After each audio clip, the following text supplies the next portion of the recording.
Sinabi ni Senate Blue Ribbon Committee Chair Senator Panfilo Ping Lacson na posibleng maparusahan ang pagbawi ng salaysay o recantation.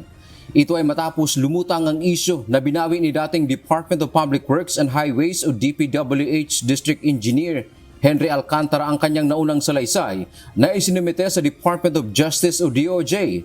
Ayon kay Lacson, mananagot bilang paglabag sa batas ng perjury o pagsisinungaling ang sinumang magre-recant ng sinumpaang salaysay. Mas itinaas pa niya ang parusang pagkakakulong dito ng hanggang 12 taon. Ang pahayag ng mga dating DPWH official tulad ni Alcantara ay pinanumpaan nila sa pagdinig ng Senado. Hindi rin anya ibig sabihin na kapag nag-recant o binawi ng mga sangkot na dating DPWH official, ang kanilang pahayag ay hihina ang investigasyon sa flood control scandal. Mayroon din anyang ibang ebidensya na naipresenta sa mga nakaraang pagdinig. Sa January 19, nakatakda ang susunod na pagdinig ng Senate Blue Ribbon Committee sa flood control anomaly. Sabi naman ni Assistant Ombudsman Miko Clavano, parang ingay lang ito para sa kanila.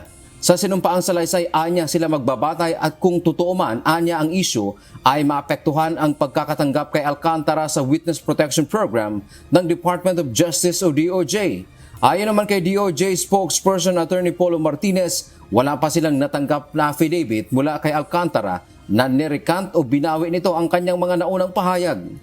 Wala anyang opisyal na recantation si Alcantara, ito man ay written o verbal.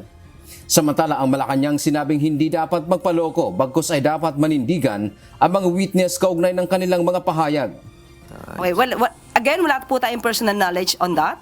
Pero muli, sa mga witnesses na maaaring makatulong sa bansa, wag po kayong magpaloko dahil baka po lumabas na instant na kayo po ang maligtas dahil sa inyong mga katotohanan isisiwalat, kayo'y magamit at kayo pa ang mapunta sa kulungan.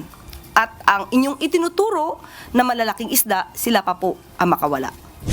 Nakapag-restitute o nakapagsauli na ng 181 million pesos sa gobyerno si Alcantara mula sa umano'y illegal nitong kinita sa flood control projects. Dan Tiamento, UNTV, News and Rescue. Diyos ang aming sandigan, serbisyo publiko ang aming pinahahalagahan.